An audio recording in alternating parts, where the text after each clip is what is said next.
Nakita ko nga itong mga magkakapatid na to guys. Ewan ko kung bakit sila nag-ano dahil siguro sa kasiyakan naggulo sila sa kwarto nila. Ewan ko ba?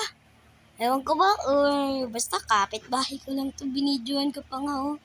Binidyoan ko pa para memories. Pag napapanood nila to, matatawa na lang talaga sila. Ewan ko kung bakit.